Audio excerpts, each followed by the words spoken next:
Olá, boa tarde.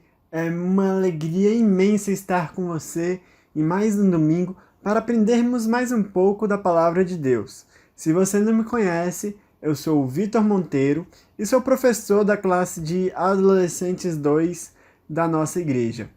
E hoje a gente vai continuar a aula passada.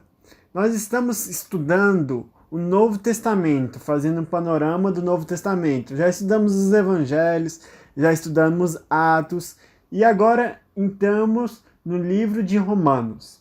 A aula passada nós falamos um pouco do livro de Romanos e hoje ainda vamos continuar falando um pouco mais nesse e no próximo domingo. E fazendo uma breve recapitulação do que comentamos na aula passada, o livro de Romanos foi escrito pelo apóstolo Paulo e ele é uma das cartas mais teológicas de Paulo.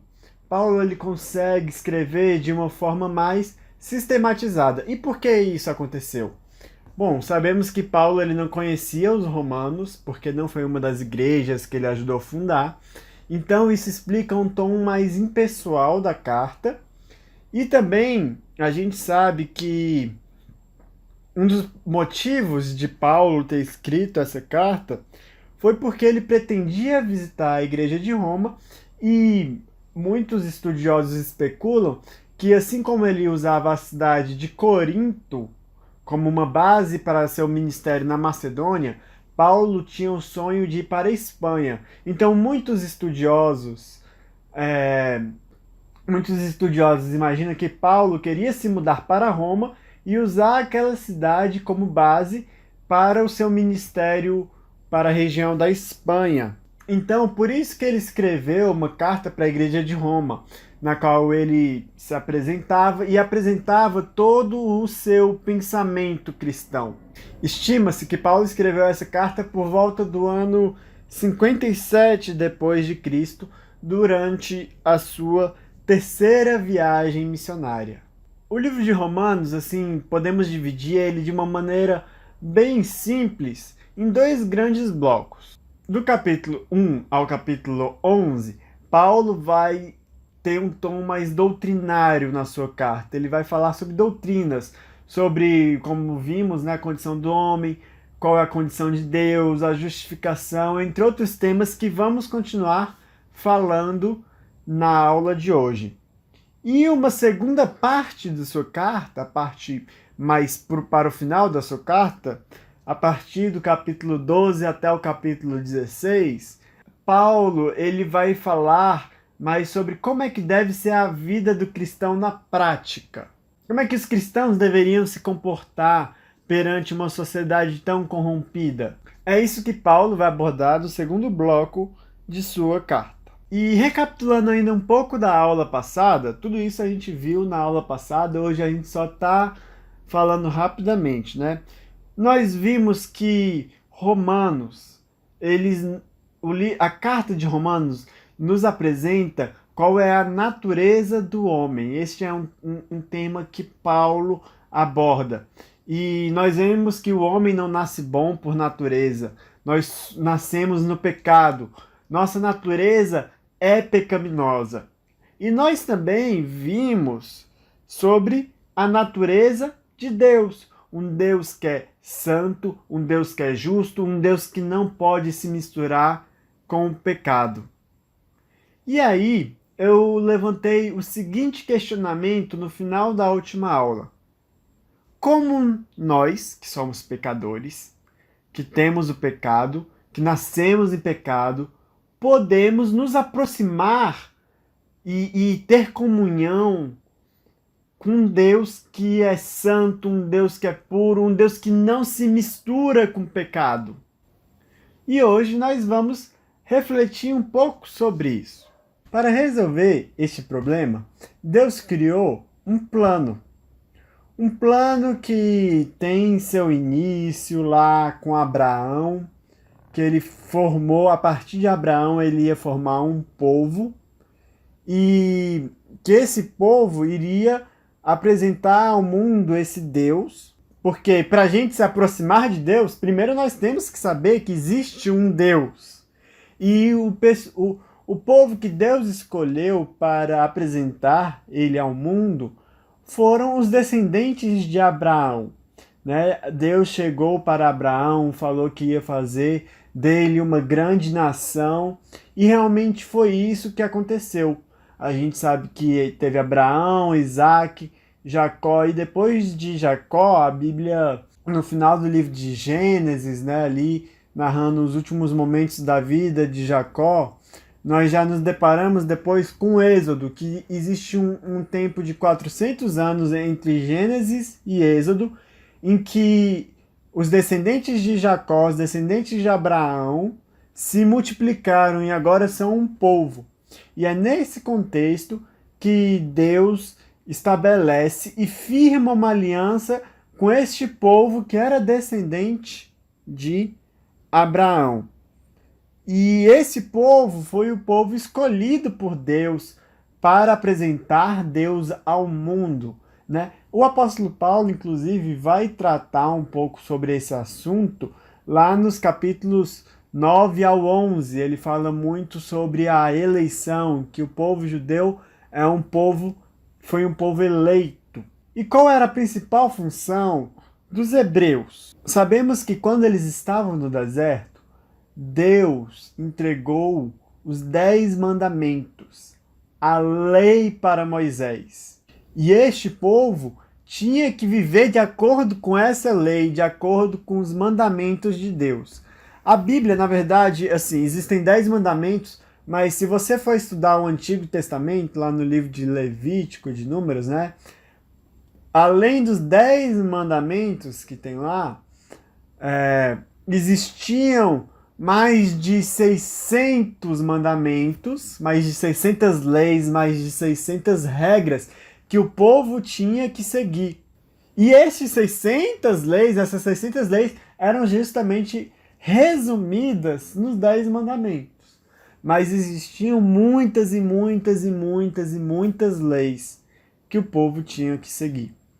E na cabeça de um hebreu, na cabeça do pessoal do Antigo Testamento, o que eles tinham que fazer para se aproximar desse Deus? Para se tornar uma pessoa justa perante esse Deus? Eles tinham que simplesmente seguir à risca, sem desobedecer nenhum desses 600 mandamentos que tinham na Bíblia, que tinham na Torá, né? Nos livros da lei deles, que é os 5 primeiros livros da Bíblia, né? Gênesis, Êxodo, Levítico, Números e Deuteronômio, né? Esses 5 livros tinham leis e mais leis que eles tinham que seguir. E então, para um hebreu ser justificado, eles achavam que eles eram justificados pelo o cumprimento da lei. Contudo, Paulo é enfático que a lei não salva. Não é a lei que apaga os pecados das pessoas. Para a gente ter uma noção, na carta de Romanos há mais de 70 menções desse termo, lei, a lei do Senhor. E Paulo, ele é enfático, é um tema que ele aborda muito em suas cartas. Então, uma terceira coisa que a gente pode aprender com a carta de Romanos é que a lei, as nossas ações, não nos justificam perante Deus. As nossas ações não nos tornam justos perante Deus. Mas então, por que a lei ela não tem este papel de nos justificar? Simplesmente por 2 motivos. A lei não consegue nos justificar porque é uma coisa que a gente já falou aqui. Nós temos uma natureza pecaminosa e nada do que eu fizer vai conseguir me justificar perante Deus. Não adianta eu ser uma pessoa boa, eu fazer boas ações, eu doar todo o meu dinheiro para caridade, eu ajudar morador de rua, eu fazer muitas ações boas. Isso não adianta, isso não vai perdoar, não tem o poder de perdoar os meus pecados. Seguir os mandamentos de Deus não tem o poder de perdoar os meus pecados. Isso não tem poder. Por quê? Porque eu continuo sendo pecador. Nada do que a gente fizer vai conseguir nos justificar. Para nos justificar, somente seria preciso uma ação de Deus. Mas daqui a pouco a gente vai falar um pouco mais sobre isso. Mas além disso, um segundo motivo que a lei não tem força para nos justificar é porque é impossível seguir toda a lei. Em algum momento você vai pecar, você vai cometer algum pecado. E no momento que você quebra a lei, né, Paulo fala que você se torna um transgressor da lei e você está condenado. Imagina como devia ser difícil para um judeu seguir todas aquelas 600 leis. Inclusive, para reforçar sua argumentação que a justificação não vem pela lei, Paulo, no capítulo 4, ele afirma que Abraão, ele não se tornou justo perante Deus por suas ações. Não foi isso que tornou Abraão justo perante Deus. Foi outra coisa, que a gente vai falar daqui a pouco. Então, continue ligado aqui com a gente.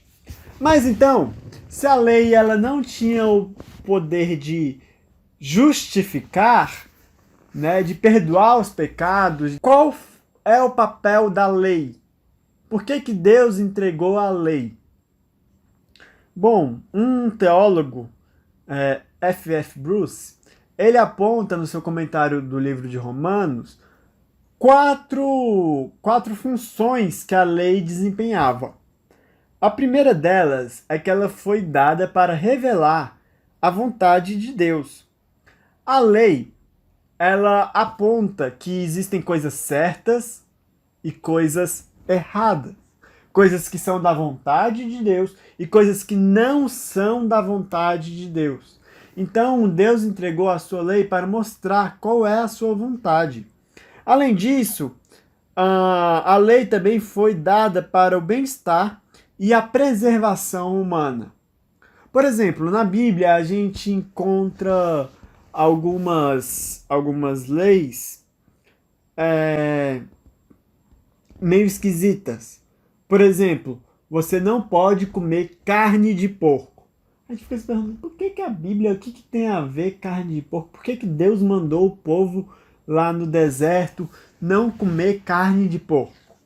Bom, para a gente entender um pouco sobre essa lei, a gente precisa olhar o contexto, a época que o pessoal vivia.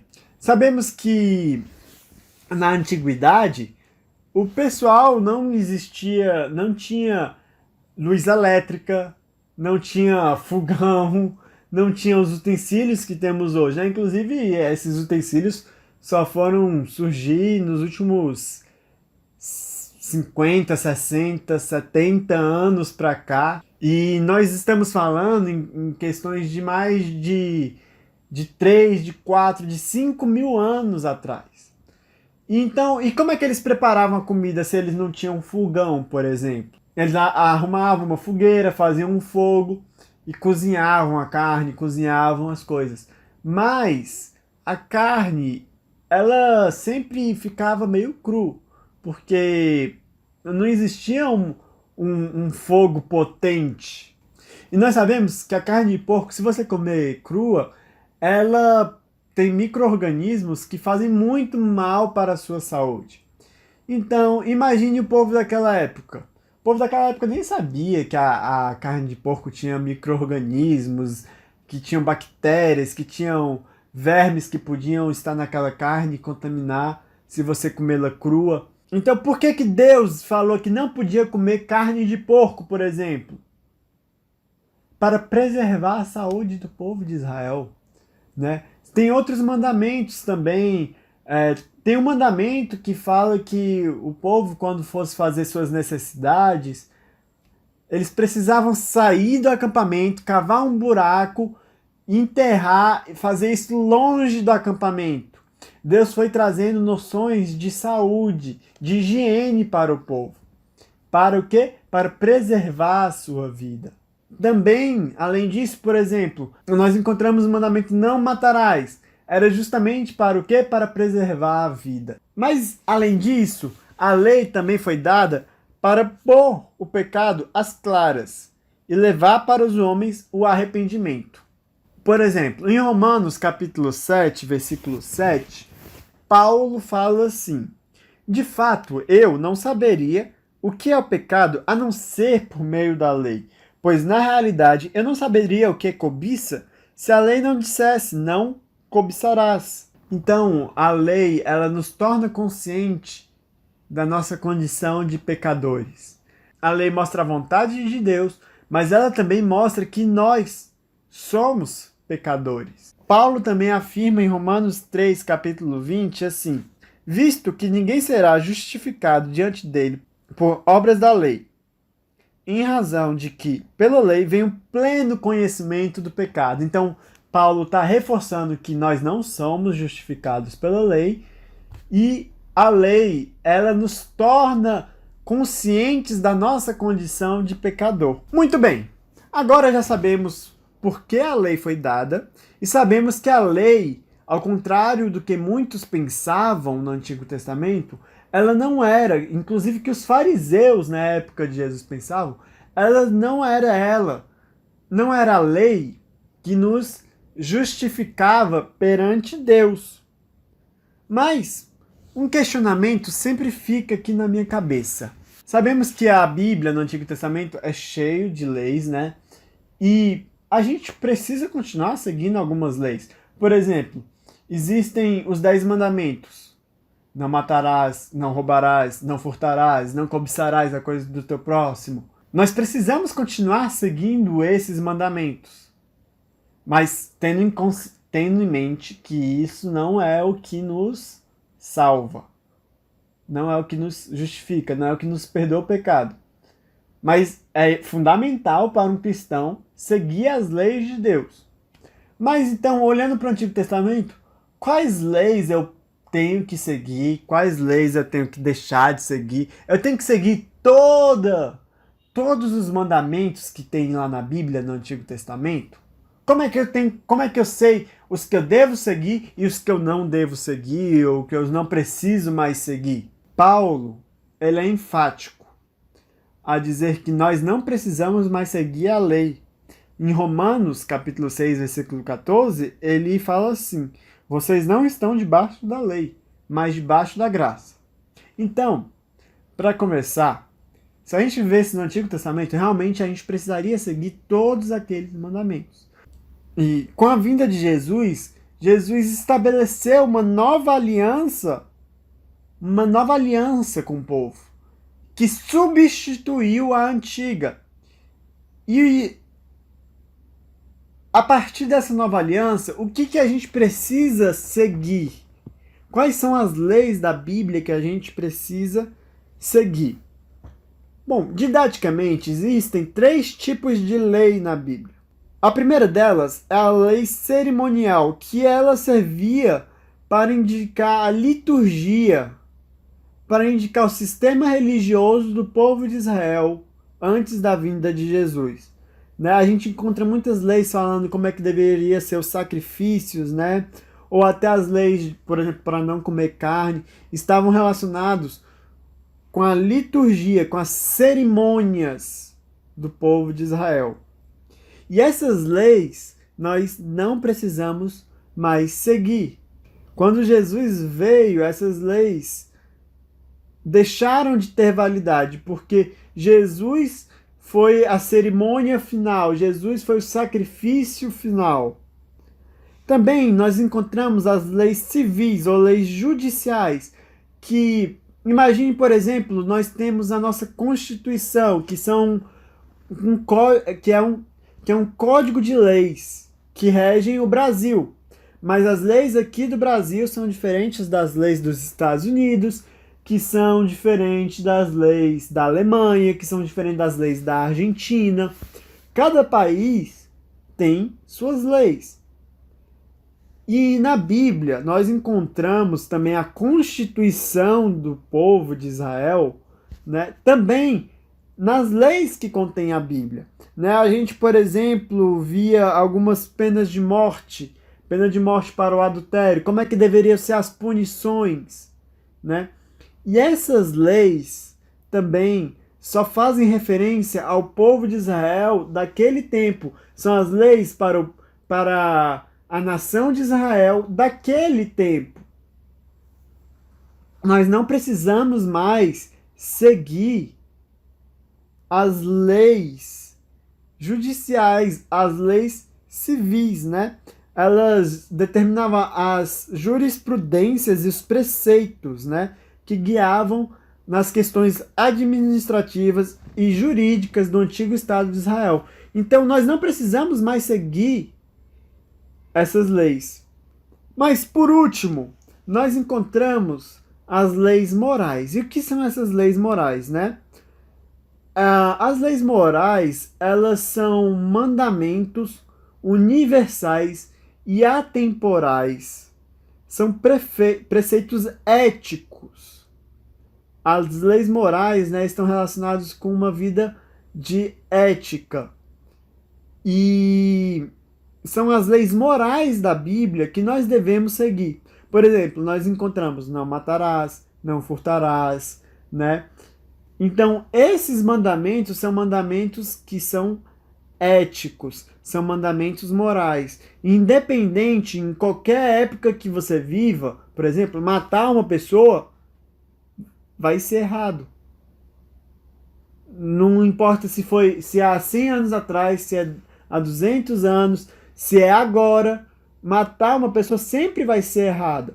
Então, o que a gente precisa seguir na Bíblia, mas não são essas leis que nos justificam, são as leis morais da Bíblia. A partir do sacrifício de Jesus, as leis morais, elas perdem esse caráter de lei, mas elas se tornam princípios que todos os cristãos devem seguir. Mas enfim, então falamos agora sobre a lei, sobre a importância da lei, né? Que é um assunto que Paulo aborda na sua carta aos Romanos. Mas ainda não falamos sobre como é que nós podemos nos aproximar de Deus, como é que nós podemos ter o nosso pecado perdoado, como nós podemos resolver aquele problema que eu falei, que o homem é pecador e Deus é um Deus santo. Como é que nós podemos nos aproximar de volta de Deus? Porque sabemos que Deus, ele ama o homem e ele quer que o homem possa ter comunhão com ele. Então, como resolver esse problema? Paulo é bem claro como Deus resolveu esse problema. Como é que nós, pecadores, podemos nos aproximar perante Deus? Como é que nós, pecadores, podemos nos tornar justos novamente? É justamente a ideia da justificação, é um termo que a Bíblia aplica. E como é que ocorre essa justificação, né? Imagina, por exemplo, um cara que foi condenado e ele foi preso, ele passou um tempo na cadeia e depois que ele sai da cadeia, ele pagou a pena dele, ele passou uns 2 anos, 3 anos, né? O juiz decretou uma pena para ele e ele sai justo novamente. Por isso que é usada essa palavra justificação. E como ocorre a nossa justificação do pecado? Através da fé em Cristo Jesus. O livro de Romanos talvez seja o livro que mais aponta essa verdade que a Bíblia traz.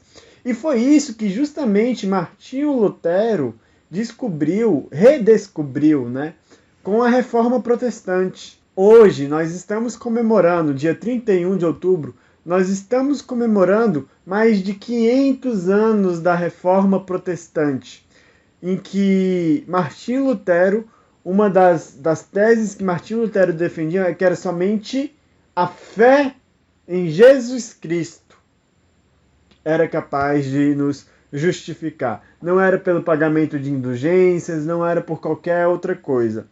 E a base bíblica para isso, né, vários versículos de Romanos apontam. Romanos 1, versículo 17 fala sobre isso, mas Romanos 3, 28 diz assim: concluímos, pois, que o homem é justificado pela fé, independente das obras da lei. Um versículo mais claro do que esse, impossível. No capítulo 3, Paulo ele vai justamente discorrer acerca da condição do homem, e lá pelo versículo 20 ele fala que como é que o homem pode sair dessa condição? Através da justificação em Cristo Jesus. Então, espera-se que o homem ele possa crer em Jesus Cristo e assim ele será salvo. Esse foi o papel de Jesus aqui na terra. Ele veio para nos justificar, como Romanos 4:25 fala. Né? Ele, Jesus, foi entregue à morte por nossos pecados e ressuscitado para a nossa justificação. E estudando um pouco mais sobre a doutrina da justificação, John Stott aponta algumas coisas muito interessantes.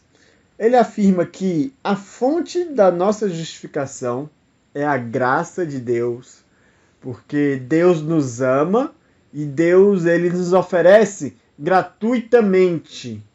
Só basta a gente crer, só basta a gente querer aceitar essa justificação. A base da nossa justificação é o sacrifício de Cristo Jesus. E o meio da nossa justificação é a fé, que é promovida pelo Espírito Santo. Então nós vemos também a Trindade atrelada com toda essa configuração da justificação. E ainda, alguns estudiosos, né, apontam 3 etapas de como ocorre a salvação do ser humano. Como é que nós somos perdoados por Deus? Como é que ocorre esse processo? Primeiro, ocorre a justificação. E essa é uma ação que acontece no passado. Em algum momento da minha vida, eu me arrependi dos meus pecados e eu decidi seguir a Jesus Cristo. E dessa maneira, nós estamos libertos da condenação do pecado. Mas também, a partir do momento que nós aceitamos Jesus, nós temos que ter uma vida de santidade. Daqui a pouco nós vamos falar sobre isso. E nós estamos libertos do poder do pecado. E este é o nosso presente. É isso que a gente tem que viver atualmente. Uma vida de santidade a partir do momento que a gente foi justificado. Para que no futuro, para que nós estejamos completamente libertos da presença do pecado.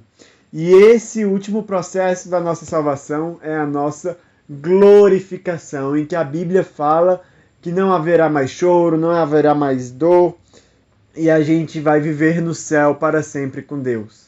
E assim a ação redentora de Deus estará completa em nossas vidas.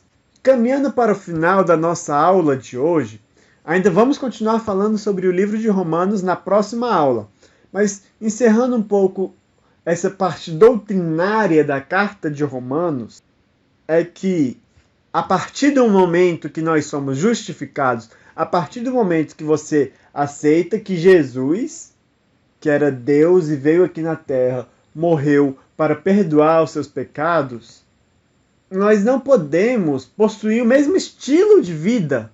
Né? Paulo fala muito sobre a mudança, abandonar os desejos da carne para viver uma vida no espírito. Né? Esses 2 temas também Paulo trabalha muito em sua carta. Porque, voltando para o exemplo de um prisioneiro. Imagine que um preso, quando ele é liberto, quando ele sai da prisão, ele não deve voltar a cometer mais crimes. Pelo menos é o que se espera. Uma vez que ele foi justificado, ele não deve voltar mais a cometer crimes. Então, nós como cristãos não podemos voltar a ter uma vida de pecado.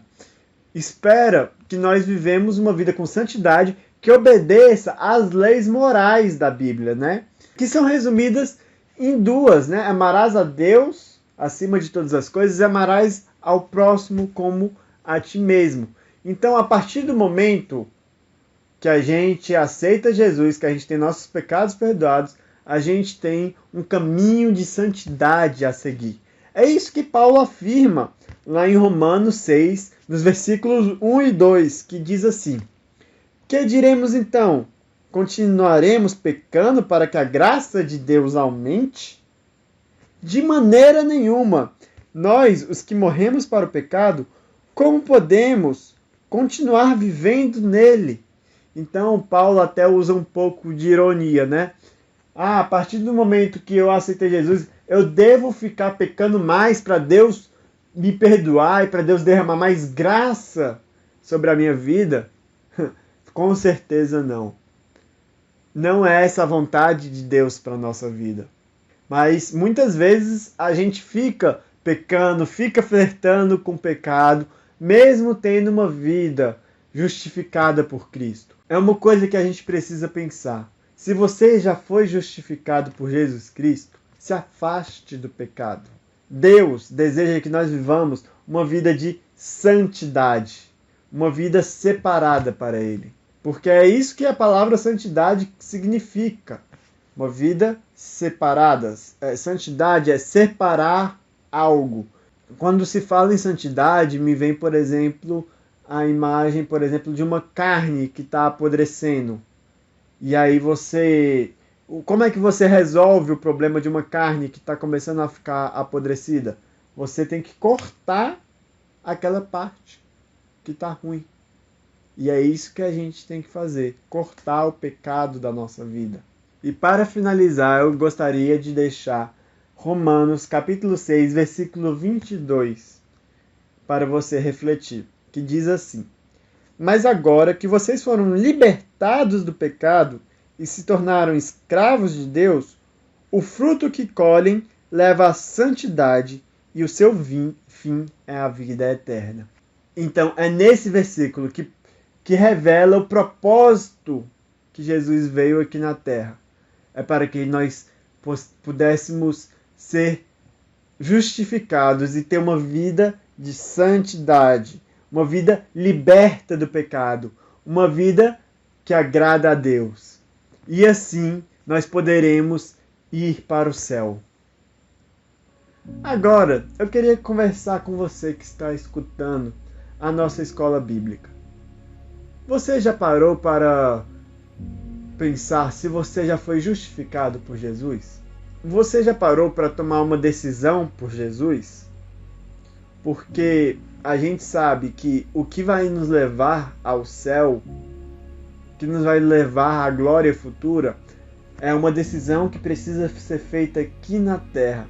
É uma decisão de acreditar em Jesus Cristo. E a partir do momento que a gente acredita em Jesus Cristo, a gente tem uma vida diferente daquela que a gente vive.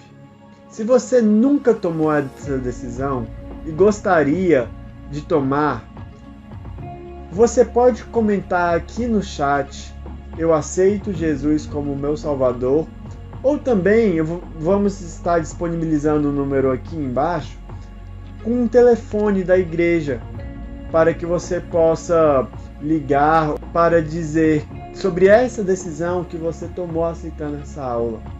Com certeza, essa é a decisão mais importante da sua vida. Na vida, a gente toma muitas decisões. A gente escolhe o emprego que a gente vai ter, a gente escolhe com quem a gente vai se casar, a gente escolhe a casa que vai morar, o carro que vai ter. Mas nenhuma dessas decisões chegam perto. Porque todas essas decisões, quando a sua vida aqui na Terra acabar, elas também vão acabar. Mas a decisão de seguir a Jesus Cristo aqui na Terra e acreditar nele é o que vai te aproximar para perto de Deus e vai permitir você ter uma vida eterna além dessa vida. Então, que você possa tomar essa decisão. E estamos encerrando nossa aula por aqui. Até domingo que vem. Que você tenha uma semana abençoada e cheia da presença de Deus.